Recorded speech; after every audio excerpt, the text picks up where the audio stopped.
So, welcome to Bassoonists Talk. My name is Laura Bennett Cameron, and I am here with my colleague, Dr. Kayla Bellamy. And today we have the distinct pleasure of introducing Mr. Richard Svoboda, who's the principal of the Boston Symphony. And he was my former teacher, so I really kind of lucked out.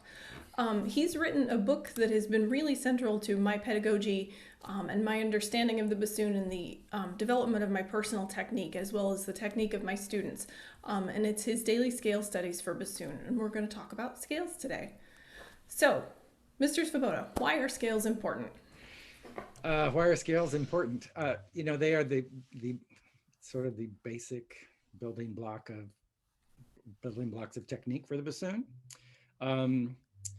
Music is generally made up of scales. So once you really know your scales, then you already immediately know half the repertoire, kind of. I mean, it's not exactly true, but it is kind of true. So especially, classical and romantic and even 20th century. I mean, it doesn't help you much with atonal music, but just getting the fingering patterns down or just becoming comfortable with all the sharps and flats. As soon as a beginner can learn a scale, then you should start learning a few more and practice them. But especially for a college-age student or a professional, I know many professionals for whom scales as part of a warm-up is just really essential. I mean, I've also had, a colleague who scoffed at scales, like you shouldn't do that. But I think it really it's basic to playing the bassoon, and no matter how good you are, even if you're playing in the Boston Symphony,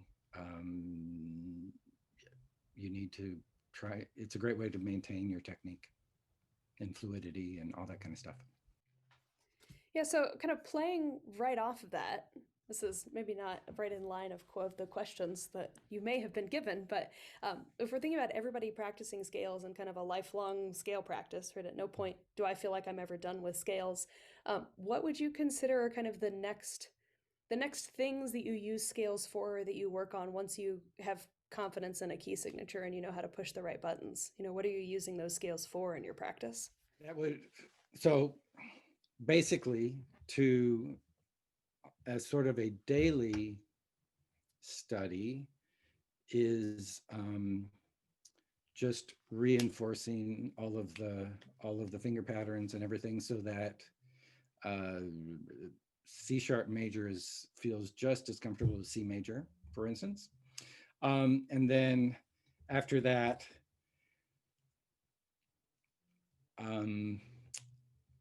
basically, even though I do them every day, there are still parts of them that are not what I would consider completely solved in a way. I mean, just because they're not absolutely smooth or super consistent.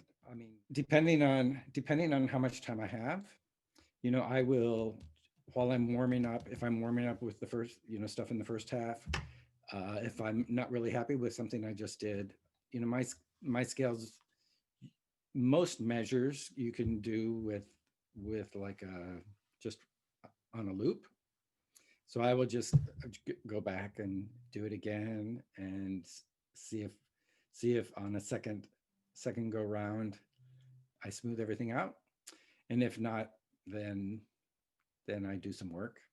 But for instance, if you have an injury or something takes you away from the bassoon, when you come back, I've discovered that my scale studies are actually pretty intense, even the easy ones. So we should just realize that is the case. It's so relieving to hear that. I think that you have somebody who's a really accomplished professional. It's like, well, I practice scales because I'm still not, C sharp major still isn't as easy as C major. Right. Actually, C sharp major actually is pretty good. Surprisingly, But I mean, there are others, which I mean, sometimes I'm sure you have this experience. Once you learn the finger patterns, it's almost more comforting to be, doing all those sharps and flats When you because feel like you have something to grab onto. I was just talking about this with a exactly student last week. When you feel secure because you're holding something instead right. of I affectionately call it the saxophone disease, right? Yeah, Don't tell exactly. my saxophone friends. At one time in my career, I decided I needed to be able to remember key signatures or, just kind of lock into key signatures in my playing. And, I was practicing scales, but basically, the scale methods that are out there are involved, I guess, maybe. Started doing something which was similar to what I heard my sister doing on the French horn years before.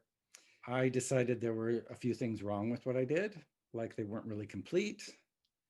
I could get through everything, but yeah, they weren't really complete. So I set about trying to perfect them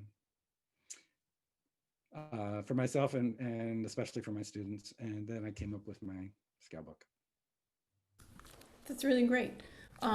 This seems kind of like an elementary question, but who should practice scales? I know I've had some students who think that they've gotten to college and they don't need to do scales anymore. Those have been some tough discussions.